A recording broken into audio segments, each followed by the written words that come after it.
Kenapa hadis ini yang Ustaz bahaskan? Kami nak mendengar hadis tentang Dajjal dah lahir atau belum? Dajjal dah hadir. Mana bukti Dajjal dah hadir?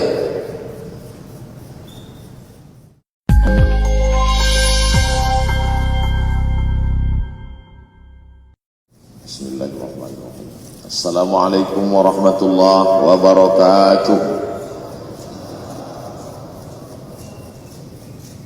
Alhamdulillah wassalatu wassalamu ala Rasulillah sayyidina wa maulana Muhammad ibn Abdullah wa ala alihi wa sahbihi wa man da'a bi da'watihi wa istanna bi sunnatihi ila yaumi liqa'i rabbih. Man shalla subha fi jama'atin, siapa yang salat subuh berjamaah, fa ka'annama shalla al-laila kullah, maka dia sama seperti salat sepanjang malam. Man shalla subha fi jama'atin, siapa yang salat subuh berjamaah, kana fi zimmatillah, maka dia sentiasa dalam lindungan Allah Subhanahu wa taala. Man shalla subha fi jama'atin, siapa yang salat subuh berjamaah, summa qa'ada yadhkurullah, selepas itu dia tetap duduk di masjid berzikir dengan Allah hatta tatlu'a syamsu, sampai terbit matahari. Summa yusalli rak'ataini, kemudian dia salat sunat 2 rakaat, salat sunat isyraq. Kanat lahu ka ajri hajjatin wa umrah, dia dapat pahala seperti haji dan umrah. Tamah, sempurna. Hadis riwayat Imam At-Tirmidzi, hadisnya hadisun hasan. Mudah-mudahan kita istiqamah salat subuh berjamaah. Saya dimaklumkan katanya masjid kita yang cantik dan indah ini setiap subuh memanglah ramai seperti ini. Betul? Insya Allah. Tajuk kita fitnah akhir zaman. Fitnah bahasa Melayu artinya tuduhan tak ada bukti. Tohmah sebenarnya. Fitnah dalam bahasa Arab, coba kita tengok dalam Al-Quran. A'udzubillahi minasyaitonir rajim. Wattaqu fitnah alladzi la tusibanna alladzina zalamu minkum khassah. Takutlah kamu kepada fitnah yang dia tidak akan menimpa kepada kamu yang zalim-zalim saja. Makna fitnah dalam ayat ini bukan fitnah tuduhan tanpa bukti tohmah. Fitnah dalam ayat ini artinya seksa, azab. Lalu kemudian dalam ayat Al-Quran yang lain pula disebutkan Allah Subhanahu wa taala, laisa 'alaikum junahun an taqsuru minas salati in khiftum ay yaftinakumul ladzina kafaru. Kamu boleh mengqasar salat kalau kamu takut terkena fitnah. Kamu boleh mengqasar salat ketika dalam keadaan musafir, perjalanan panjang, takut diseksa oleh orang kafir musyrik. Kamu boleh mengqasar salat supaya jangan terlalu lama berhenti dikejar musuh. Maka yang 4 rakaat boleh kamu buat 2 rakaat. Fitnah di situ maknanya bukan tuduhan tanpa bukti, tapi makna fitnah adalah seksa. Maka tajuk kita fitnah akhir zaman. Makna fitnah di sini bukan tuduh. Al-fitnatu asyaddu minal qatl. Fitnah itu lebih kejam daripada pembunuhan. Bukan fitnah menuduh tanpa bukti, tapi maknanya adalah siksa. Orang yang terkena siksa itu lebih menyakitkan daripada dibunuh. Sebab bila dia dibunuh, sekali pancung mati, selesai. Tapi bila dia tersiksa, maka amat sangat menyakitkan. Itulah maka kata ayat Al-Quran, al-fitnatu asyaddu minal qatl. Fitnah lebih kejam daripada pembunuhan, siksa lebih menyakitkan daripada dibunuh. Kalau disuruh pilih siksa apa pilih bunuh? Dua-dua tak nak. Pilih bunuh. Bunuhlah aku. Bila ada orang disiksa, dipotong tangannya, dipotong kakinya, dipotong telinganya, dipotong hidungnya, disuruh pilih nak mana, atau potong kepala sekali. Baiklah potong kepala sekali, sebab dia tak merasakan seksa. Supaya kita faham tentang tajuk kita ini. Tajuk kita adalah fitnah akhir zaman. Jadi makna fitnah di sini bukan tuduhan tanpa bukti, tapi makna fitnah adalah seksa. Akhir zaman. Kalau ada akhir tentu ada awal. Ada setengah kelompok mengatakan dunia ini tiada berawal, tiada berakhir. Kata dia dunia ini qadim, sama seperti Allah Subhanahu wa taala. Kalaulah dunia ini qadim, tentu ada 2 yang qadim. Ada dua yang kekal abadi. Maka orang yang mengatakan alam ini kekal, tiada berawal, tiada berakhir, dia sudah syirik. Syirik maknanya mengatakan ada dua yang qadim. Allah tiada berawal, tiada berakhir. Dunia tiada berawal, tiada berakhir. Siapa yang mengatakan alam ini tiada berawal, tiada berakhir, maka dia syirik. Orang yang syirik maka tidak diterima amalnya. La in asyrakta, kalau engkau syirik la yahbatanna amaluka. Kalau engkau syirik maka seluruh amalmu akan gugur, tak bernilai di hadapan Allah Subhanahu wa taala. Al-yawma uhilla lakum at-thayyibat. Hari ini dihalalkan bagi kamu yang baik-baik. Wa ta'amul ladzina utul kitaba halal lakum wa ta'amukum halal lahum. Sembelihan orang Yahudi, sembelihan orang Nasrani ahli kitab halal bagi kamu. Bila kita pergi ke Europe, misal, seumpama kita pergi ke Europe, sampai di sana kita tiada mendapatkan makanan kambing, kerbau, sapi, sembelihan orang Islam. Dulu kata pensyarah saya masa belajar di Maghribi, kata dia dulu ambil master di UK. Waktu itu susah nak mendapatkan sembelihan orang Islam, maka dia cari sembelihan orang Yahudi. Ada tulisannya di situ kosher. Kosher macam label halal, tapi bukan punya orang Islam, punya orang Yahudi. Maka dia ambil daging yang ada tulisan kosher ni, dia potong kecil-kecil, dia masak, dia makan. Kami tanya, Syekh, kenapa makan sembelihan orang Yahudi? Sebab dalam Al-Quran dikatakan al-yawma uhilla lakumut thayyibat. Hari ini dihalalkan bagi kamu yang baik-baik. Wa ta'amul ladzina utul kitaba halal lakum. Sembelihan orang Yahudi dan Nasrani halal bagi kamu. Menurut mazhab Hanafi, Maliki, Syafi'i. Hanafi, Maliki, Syafi'i. Mazhab Syafi'i, Hanafi, Maliki, Hambali. Hanafi, Maliki, Hambali. Sedangkan mazhab Syafi'i tidak. Sebab kata mazhab Syafi'i, mereka kafir. Mereka kafir. Orang kafir tak boleh dimakan sembelihannya. Laqad kafara alladzina qalu innallaha huwal masih ibnu Maryam. Siapa yang mengatakan Al-Masih anak Maryam itu adalah Tuhan, maka dia kafir. Laqad kafara alladzina qalu innallaha salisu salasah. Kafirlah orang yang mengatakan Allah itu tiga dalam satu dalam tiga. Itu dalil mazhab Syafi'i mengatakan, kecuali yang datuk nenek dia dulu yang memang memegang mazhab itu setelah datang Nabi Muhammad sallallahu alaihi wasallam, mereka bersyahadat. Tapi mengapa menurut mazhab Hanafi, Maliki dan Hambali sembelihan mereka boleh dimakan? Kerana ada tiga persamaan kita dengan Yahudi dan Nasrani. Pertama, sama-sama percaya kepada Allah, walaupun Allah dia berbeza, tapi sama-sama percaya bahwa ada Tuhan, ada Allah. Yang kedua, percaya Allah mengirim Nabi. Yahudi percaya kepada Nabi Musa, Nasrani percaya kepada Nabi Isa. Maknanya Allah mengirim Nabi. Yang ketiga, ini yang menjadi tajuk kita subuh ini, sama-sama percaya bahwa dunia akan berakhir. Yahudi mengatakan dunia akan berakhir, akan kiamat.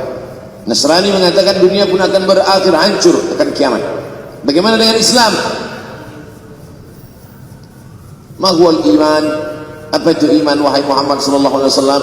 Antu'mina billah, percaya kepada Allah, wa malaikatihi, percaya kepada malaikat, wa kutubihi, percaya kepada kitab-kitab, wa rusulihi, percaya kepada rasul-rasul, wal yaumil akhir, percaya bahwa dunia ini akan berakhir. Wa tu'mina billah, wa tu'mina bil qadri khairihi wa syarrihi, engkau percaya kepada takdir baik dan takdir buruk. 6. Siapa yang tidak percaya kepada rukun iman yang 6, maka dia tidak lagi diakui sebagai umat Muhammad sallallahu alaihi wasallam. Fitnah akhir zaman. Saya nak menjelaskan tajuk kita subuh ini. Fitnah, terjadi banyaknya siksa-siksa. Akhir zaman, di ujung zaman. Menunjukkan dulu ada awal zaman, sekarang ada akhir zaman. Ada awal masa dunia, kita sekarang sudah berada di ujung dunia. Manakala Nabi Muhammad SAW Isra dan Mi'raj, dia melihat dalam perjalanan Isra Mi'raj itu ada seorang perempuan tua yang sedang bersolek. Jadi perempuan tua bersolek ini sudah nampak Nabi sejak masa Isra Mi'raj ini. Jadi jangan terkejut bila sekarang nampak ada orang tua bersolek. Dah lama dah. Kata Nabi kepada Jibril, apa itu wahai Jibril?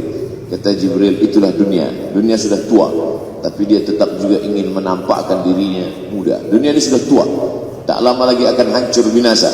Idza sama'un fatarat, langit terbelah. Wa idzal kawakibun tasarat, planet-planet akan hancur berkeping. Wa idzal biharu fujirat, lautan akan meletup naik ke darat, hancur semuanya. Wa idzal quburu bu'athirat, dan kubur akan dibangkitkan. Semua yang ada di dalam tanah ini akan bangkit. Alimat nafsum ma qaddamat wa akharat. Kenapa tanah ini tidak bergulung? Kenapa tanah ini tidak bergoncang? Kenapa kulit tanah ini tetap stabil? Sebab ada pakunya.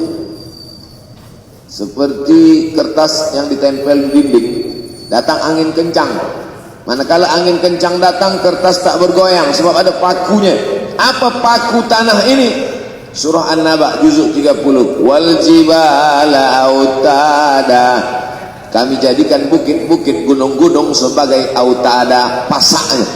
Kalau kita membuat kemah, ada tiang, tiang ini bergoncang. Bagaimana supaya tiang ini tidak bergoncang? Pasang pasak-pasak di tepi tiang.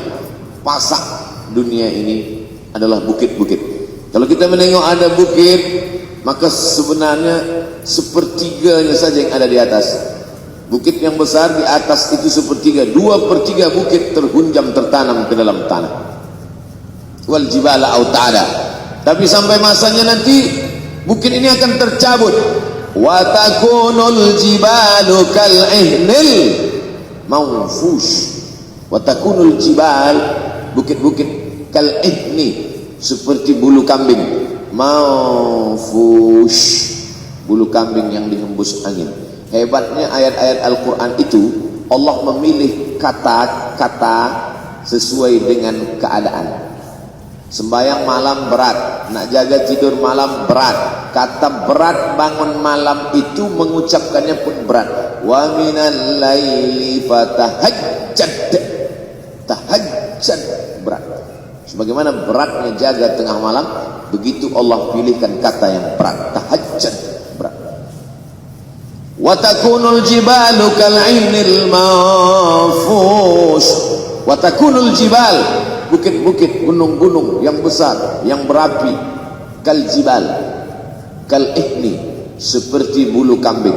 Manfush. Nun berjumpa dengan fa, fa mengeluarkan angin, shin pun menghembuskan angin. Ambil bulu kambing, letakkan di tapak tangan, kal ainil manfush. Sebagaimana terbangnya bulu kambing dari tapak tangan yang dihembus angin, begitulah gunung-gunung akan tercabut. Kalau gunung-gunung yang besar, gunung yang dari batu, gunung yang berapi, yang mengeluarkan lahar, itu tercabut dari tanah seperti bulu kambing dihembus angin, bagaimana agaknya kita nanti? Tak tahu macam mana. Macam butiran debu-debu, macam butiran tepung yang dihembus angin kencang. Wataran nasa sukara, selepas gunung-gunung itu tercabut lalu tanah ini bergoncang, kau lihat manusia macam mabuk. Wataran nasa sukara, kau pandang manusia macam mabuk. Wa mahum bisukara, mereka tidak mabuk.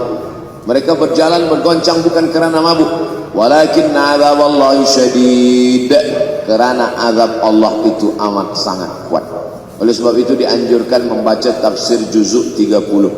Syekh Muhammad Abduh, tafsir Al-Munir, tafsir Al-Manar yang ditulis oleh muridnya.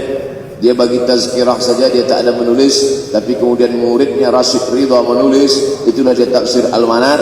Dia tidak memulai tafsir dari juzuk 1 Al-Baqarah, tapi dia mulakan juzuk 30. Sebab apa?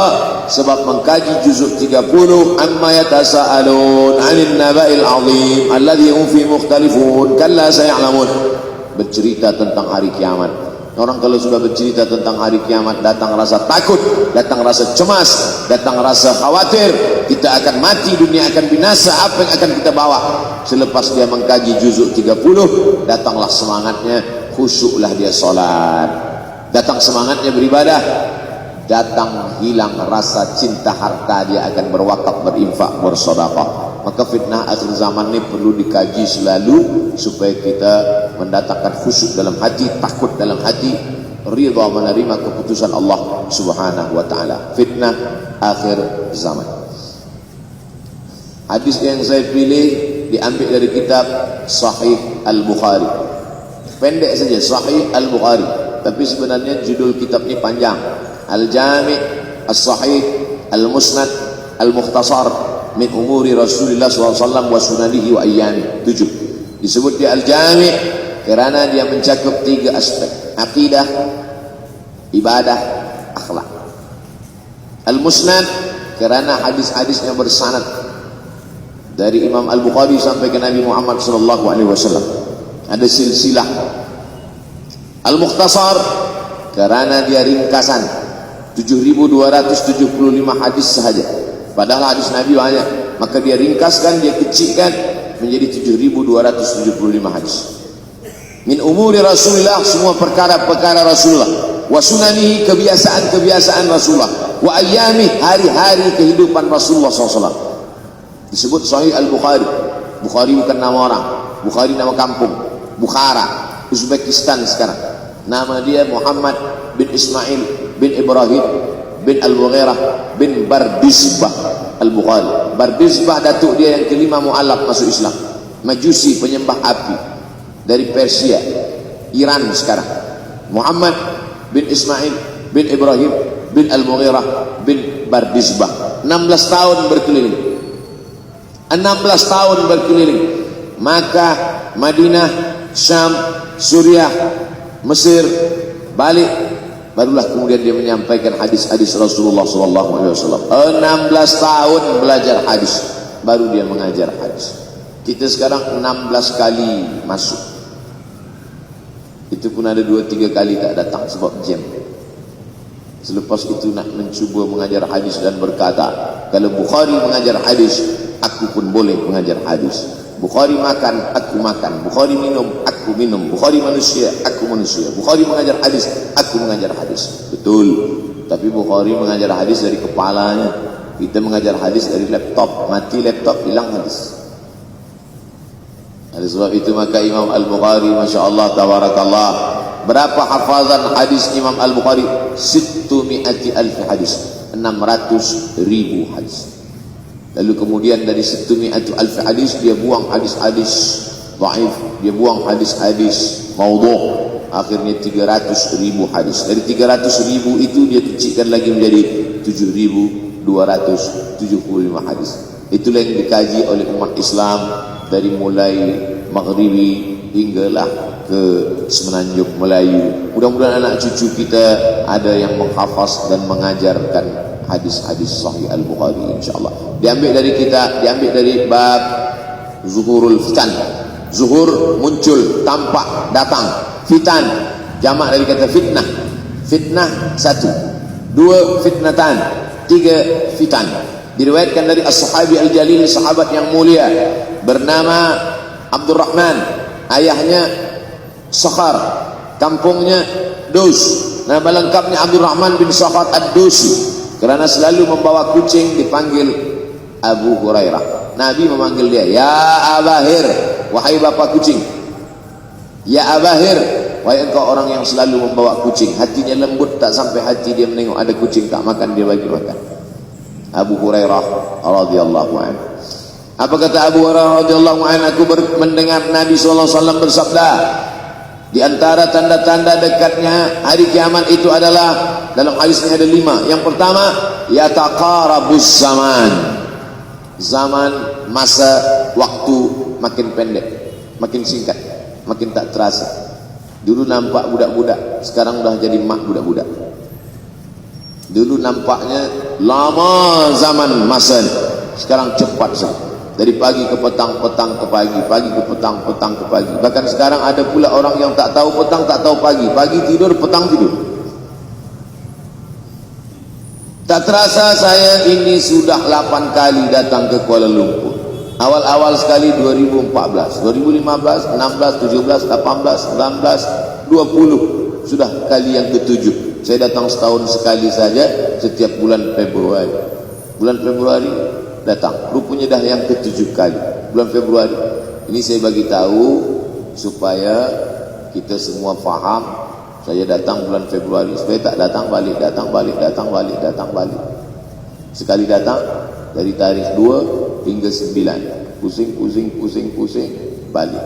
Rupanya sudah kali ke-7, ke-8 kali datang menyampaikan tazkirah. Tak terasa. Dulu saya datang kemari belajar di UKM tahun 2003. Sekarang sudah 2020, 17 tahun. Tak terasa. Yataqarabuz zaman. Tanda-tanda kiamat, fitnah akhir zaman sudah dekat adalah yataqarabuz zaman, kata Nabi SAW. Waktu tak terasa. Tak terasa dah engkau dah datang. Tak terasa waktu begitu cepat engkau sudah datang saja nak menagih hutang. Orang berhutang ni pun rupanya tak terasa juga orang datang. Yang memberi pinjaman pula terasa lama betul. Apakah beza antara 5 minit dulu dengan 5 minit sekarang? Sama. Apakah beza antara 24 hours, 24 jam dulu dengan 24 jam zaman Nabi dengan 24 jam zaman sekarang? Sama. Tak ada beza. Mataharinya sama, bulannya sama, buminya sama. Yang berkeliling mengelilingi matahari sama. Apa yang membuat berbeza? Apa yang membuat zaman itu yataqarabuz zaman? Ada hal-hal yang membuat kita sibuk. Dulu tak ada google.com, dulu tak ada Facebook, dulu tak ada Twitter, dulu tak ada BBM, dulu tak ada Instagram. Sekarang waktu habis. Bila kita tanya orang mana yang lebih lama, 5 minit atau 50 minit, semuanya sepakat mengatakan 50 minit lama, 5 minit kejap.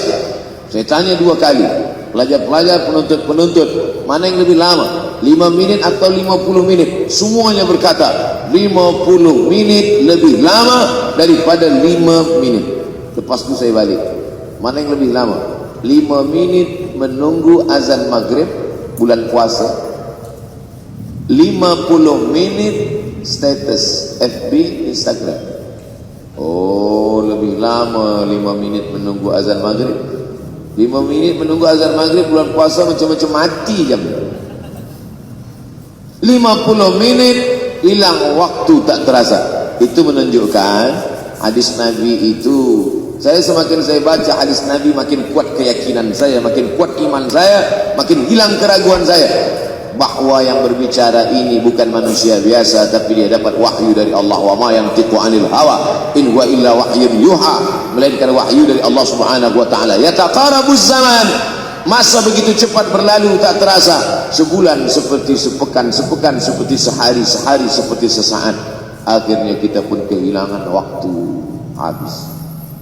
Saya Ustaz Abdul Samad, memang zaman ini tak terasa cepat betul. Rasa-rasa kejap dah bulan Ramadan. Tak terasa baru saja Idul Fitri dah masuk pula lagi. Masya Allah, begitu cepatnya masa berlalu. Maka jangan sampai kita, semakin saya baca hadis ini, semakin kuat keyakinan saya bahwa Nabi Muhammad SAW mendapat wahyu dari Allah Subhanahu wa taala. Semakin kuat keyakinan dan keimanan. Kenapa? Seandainya Nabi berkata zaman nanti di akhir zaman itu semakin cepat, semakin dekat, semakin berlalu tak terasa, tapi kemudian zaman yang kita lalui tak sama seperti yang dikatakan Nabi. Mungkin datang juga keraguan dalam hati, betulkah ini? Tapi ternyata 1441 tahun lampau, 1440 tahun yang lalu Nabi mengatakan, dan hari ini terbukti zaman begitu cepat berlalu. Masya Allah, tabarakallah. Hari inilah ditemukan internet, hari ini datang television, hari ini datang WhatsApp, hari ini datang yang melalaikan kita daripada Allah Subhanahu wa taala. Sehingga waktu datang sembang-sembang, cerita-cerita, tengok ini, update ini, tulis ini, tengok ini, pandang ini, habis waktu berlalu. Padahal waktu inilah yang akan ditanya oleh Allah Subhanahu wa taala. 6 kali Allah bersumpah demi waktu. Terbit fajar, wal fajri wa layalin nashr, masuk waktu subuh, was subhi idza tanaffas, masuk waktu duha, wad duha wal laili idza saja, masuk waktu siang, wan nahari idza tajalla, masuk waktu asar, wal asri innal insana lafi khusr, masuk waktu malam. 2 kali Allah bersumpah demi waktu malam, wal laili idza saja wal laili idza yaghsha. Kenapa hadis ini yang Ustaz bahaskan? Kami nak mendengar hadis tentang Dajjal dah lahir atau belum. Dajjal dah hadir. Mana bukti Dajjal dah hadir? Kurma bisan tidak lagi berbuah. Bila kurma bisan tidak berbuah, Dajjal dah nak datang. Kurma bisan sekarang sudah berkurang, tak berbuah. Lalu kemudian apa lagi? Ain Zuhar, mata air dari Ain Zuhar sudah kering. Sudah kering. Oleh sebab itu, tapi manakala dulu datang Habib Umar bin Hafiz, saya hadir majelis itu, adalah seorang bertanya, Habib, ya, Imam Mahdi dah lahir atau belum? Saya tengok Habib menjawab, sepertinya dia macam tak suka pertanyaan. Kata dia, kita tak perlu mencari-cari dia dah lahir atau belum, kampung dia di mana, dia lahir di hospital mana, dia tak perlu. Yang perlu kita siapkan adalah iman dan takwa pengetahuan kita, supaya kita jangan sampai terkecoh, supaya kita boleh membezakan mana hak, mana batil, mana betul, mana salah, mana lurus, mana bengkok, mana hitam, mana putih. Sehingga dengan istiqomahnya kita beribadah ini, kita boleh membezakan mana Al-Masih yang original, yang asli, mana Al-Masih Ad-Dajjal. Makanya tadi sebelum salam kita berkata, Allahumma inni a'udzubika min azabi jahannam wa min azabil qabri wa min fitnatil mahya wal mamat wa min syarri fitnatil masih Dajjal.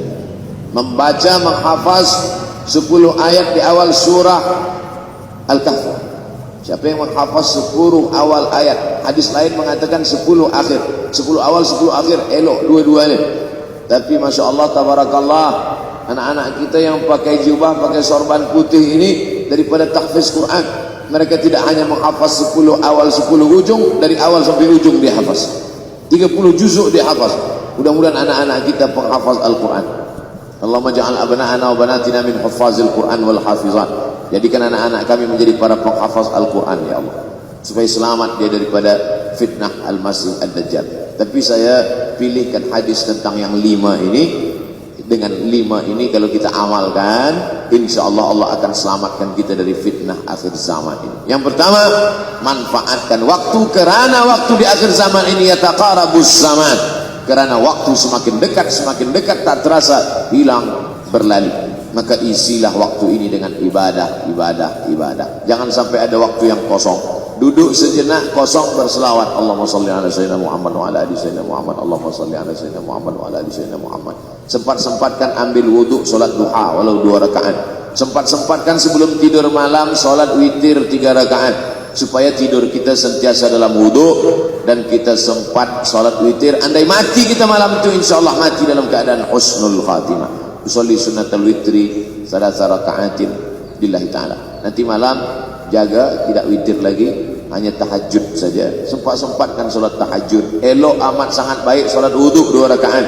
Usolli sunnatul wuduk raka'atain lillahi ta'ala. Selepas solat wuduk, solat sunat taubat. Usolli sunnatul taubat raka'atain lillahi ta'ala. Selepas solat sunat taubat, solat sunat hajat. Usolli sunnatul hajat. Selepas itu barulah solat sunat tahajud 8 rakaat. Nak tambah lagi 10, 12, 14, elok, tak salah, karena dia tiada batasan. Adakah sahabat Nabi yang melakukan ini? Ada. Qatadah bin Nu'man, dari selepas Isya sampai azan subuh. Imam Ahmad bin Ambal, dari selepas Isya sampai azan subuh. Bahkan mereka menghatamkan Al-Quran dalam tahajud mereka. Maka bahkan ada imam yang disebut dengan As-Sajjad, kerana banyak sujud kepada Allah Subhanahu wa ta'ala. Kerana akhir zaman ini godaan begitu besar. Dulu orang tengah malam tahajud, jam 2 malam, jam 3 malam dia bangun, kerana dia membaca hadis sab'atun yudhilluhumullah, ada 7 golongan yang mendapatkan naungan Allah, yauma la dhilla illa dhilluh, hari itu tak ada naungan kecuali naungan Allah. Rajulun, ada seseorang, zakarallah, dia berzikir niat Allah, khalian, di tengah malam tak ada manusia, fafadat ainahu, menetes air mata. Maka yang pertama ini, jangan sampai kita kehilangan waktu, kerana waktu, al-waktu kasayf, waktu ini seperti pedang, illam taqta'hu qata'aka, kalau tidak kau patahkan dia. Kalau kau dapat pedang, patahkan, sebab kalau tidak kau patahkan, dia akan memotong engkau, mematahkan tulang-tulang engkau. Waktu ini kalau tidak kita manfaatkan, kita akan ditanya tentang waktu, kemana saja waktu yang sudah kau pakai. Inna sam'a pendengaran, wal basar penglihatan, wal fuad hati, kullu ulaika kana anhu mas'ula. Semua akan disoal, semua akan diminta tanggung jawab di hadapan Allah. Kemana waktu yang sudah aku bagi dulu engkau pakai? Yang pertama nanti ditanya, la tazulu qadama 'abdin yaumal qiyamah. Kaki anak Adam tidak akan bergeser, tidak akan beralih dari tempat tegaknya pada hari kiamat, hatta yus'al, sampai dia disoal, sampai dia ditanya. La tus'alunna yauma idzin 'anin na'im. Banyak yang akan ditanya nanti, tapi Nabi bagi tahu di antara yang akan ditanya dari sekian banyak nikmat itu 4. Yang pertama, an umrihi fima afnah. Umur kemana engkau habiskan? Hari ini ada anak-anak muda belia umurnya 17 tahun. 17 tahun habis menghafaz Al-Quran. 17 tahun habis iktikaf dalam masjid. 17 tahun habis berzikir, berjubah, bersorban, mengabdikan ilmu, berkhidmat kepada ulama. 17 tahun habis. Tapi ada pula yang dibalik, 71 tahun habis. Rumah, office, kopi. Rumah, office, kopi. Rumah, office, kopi. Batuk, mati habis. Apa yang dapat kita bawa menghadap Allah SWT? Yang pertama, yataqarabuz zaman. Yang kedua adalah wa yanqusul ilmu semakin berkurang. Kalau sudah ilmu berkurang, apa yang bertambah? Jahil. Kalau ilmu bertambah, jahil berkurang. Kalau ilmu berkurang, jahil bertambah. Mana ada orang jahil cakapnya didengar orang? Saya dulu awal-awal membaca hadis ini, wayang kusul ilmu berkurang, jahil bertambah.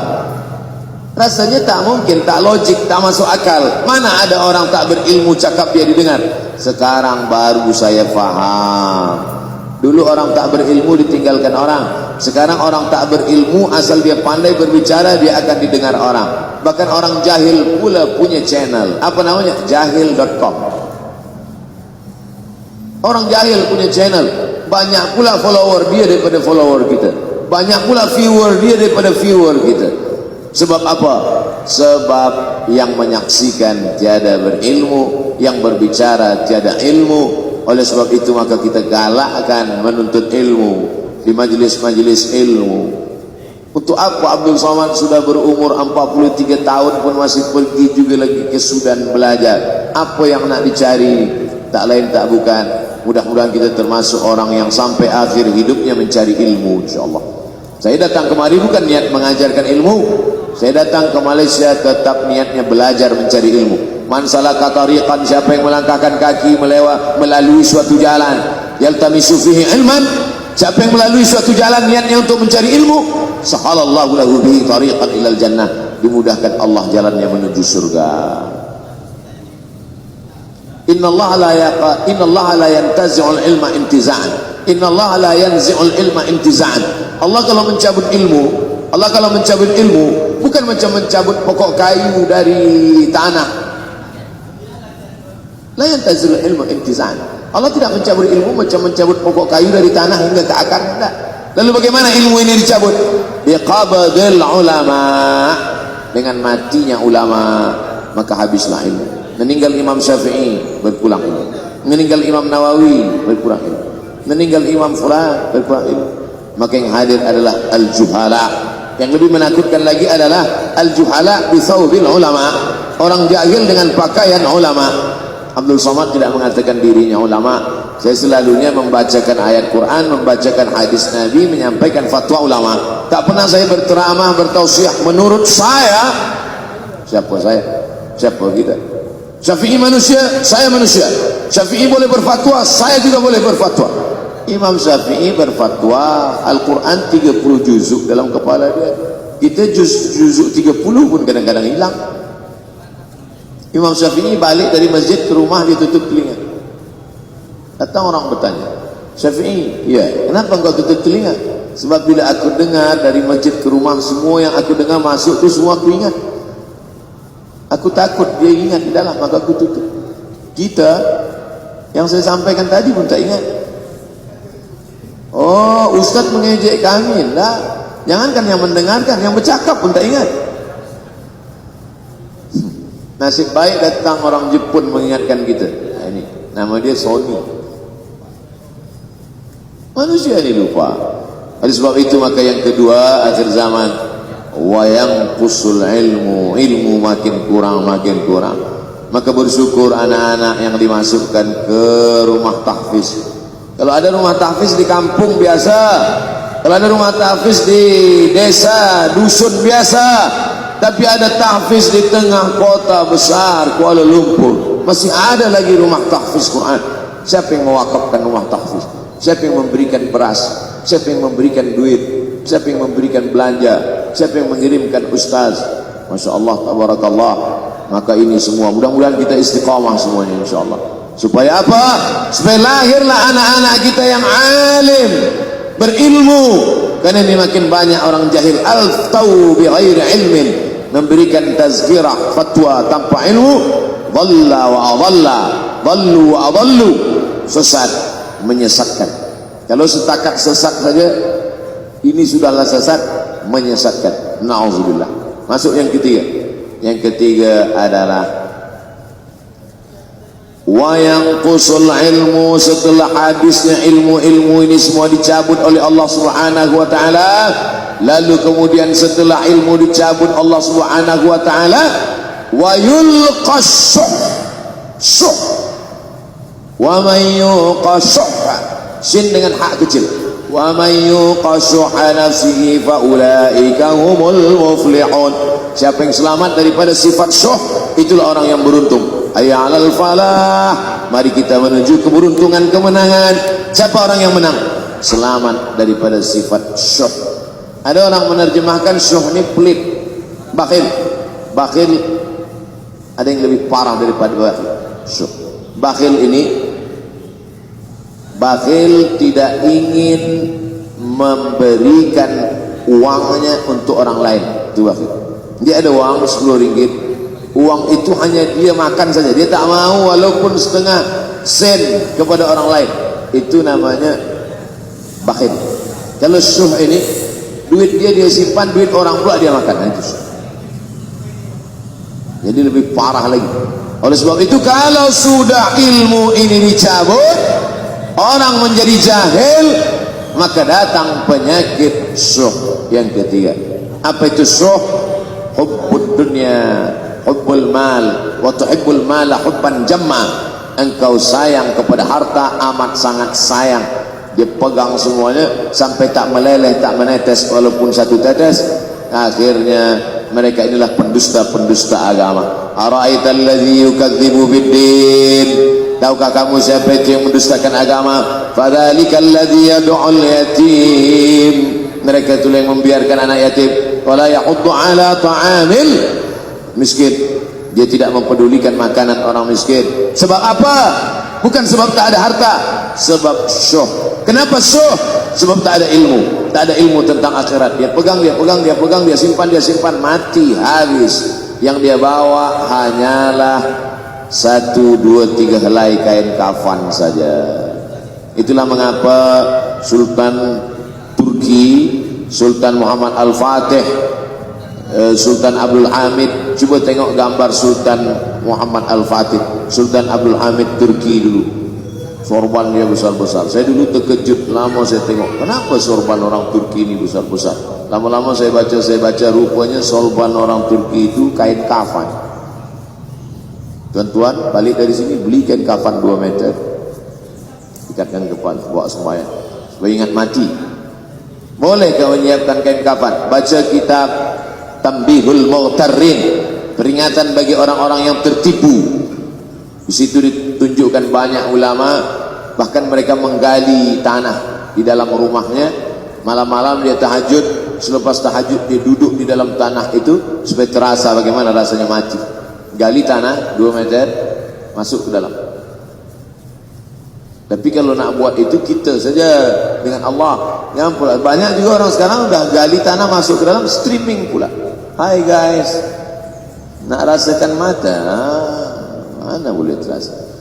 Kita saja masuk ke dalam, rasakan macam mana rasa. Sebab kalau cakap saja, marilah kita ingat mati, takutlah kita pada mati. Kita tak tahu bagaimana rasa mati. Kalau nak merasakan bagaimana harus mati, nanti kalau ada orang mati meninggal dunia, masuk kita ke dalam, kita sambut jenazah, kita letakkan, kita duduk, rasakan. Ketika Fatimah meninggal, Fatimah mak Sayyidina Ali meninggal, Nabi masuk ke liang lahat. Masuk Nabi ke liang lahat. Nabi berdoa di dalam. Ketika Utsman bin Maz'un meninggal, Nabi masuk ke dalam. Nabi pegang jenazah Utsman bin Maz'un, meleleh air mata Nabi turun ke misai, turun ke janggutnya, turun menetes sampai ke bawah. Rasakan bagaimana rasanya di dalam. Dulu saya pernah berjumpa dengan seorang pemuda, telinga dia pakai anting subang. Lalu kemudian saya tengok banyak tato. Saya tanya, macam mana cerita awak bertaubat dulu? Mak saya meninggal, Ustaz Abdul Somad. Lepas tu saya tegak di tepi kubur. Macam ada yang menolak saya dari belakang, masuk saya ke dalam. Masa masuk itulah terasa sejuk di kaki, datang rasa takut saya. Makanya kalau ada orang yang sudah kita bagi tazkirah, bagi nasihat tak juga, nanti ada orang meninggal, bawa dia agak dekat, senggolkan sedikit.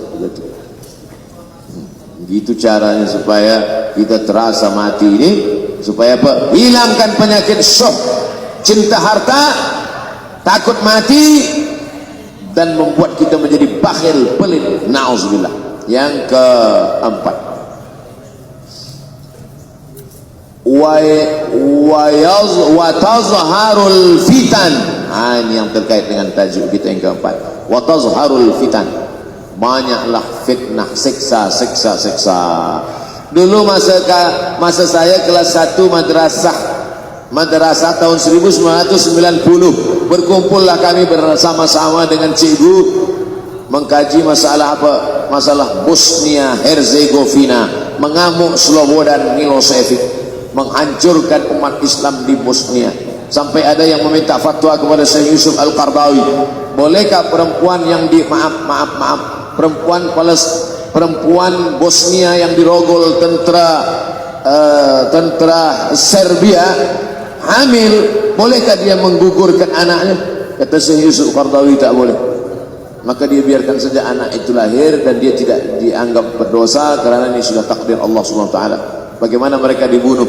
Maka makin banyaklah selepas Bosnia datang pula yang terjadi di Rohingya, di Uyghur. Umat Islam berkumpullah presiden negeri Islam di Kuala Lumpur. Erdogan datang, kumpul semuanya membahas bagaimana nak menolong Muslim Uyghur. Rupanya umat Islam pun tak sanggup nak menolong. Apa yang boleh dilakukan di Uyghur? Berdoalah umat Islam. Rupanya Allah kalau mau menolong mudah saja Allah menolong. Tidak datang rudal skat, tidak datang tentera, tidak datang senjata, cukup datang corona, selesai. Allah Subhanahu wa taala, wa makaru wa makarallah. Mereka membuat tipu daya, Allah balas dengan tipu daya yang lain. In tansurullah, kalau kau tolong, ittaqu da'watal mazlum, takutlah kamu terhadap doa orang-orang yang teraniaya. Fa innahu laisa bainahu wa bainallahi hijab, karena di antara dia dengan Allah tak ada hijab sama sekali. Wa yakthurul wa tazharul fitan, banyaklah fitnah. Yang terakhir, yang kelima, wa yakthurul haraj. Wa yakthurul haraj, banyak terjadi haraj, kata Nabi. Sahabat pun bertanya, ya Rasulullah, wa mal haraj? Apa haraj itu ya Rasulullah? Kata Nabi SAW, al haraj al qatl. Nanti di akhir zaman itu akan banyak pembunuhan. Dulu pun banyak juga pembunuhan, tapi tak banyak sekarang. Pembunuhan di Palestina sampai sekarang tak berakhir. Pembunuhan Rohingya tak berakhir. Pembunuhan di Uyghur, pembunuhan.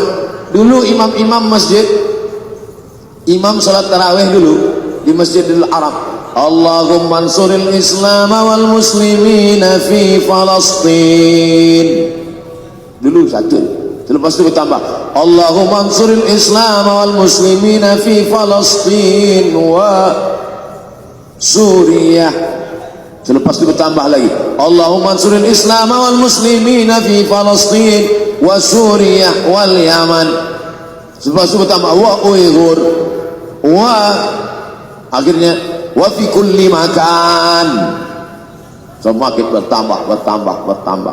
Oleh sebab itu maka ini di antara fitnah akhir zaman. Man lam yahtam bi amril muslimin falaysa minhum. Selepas kita kaji hadis ini, Apa tujuan kita?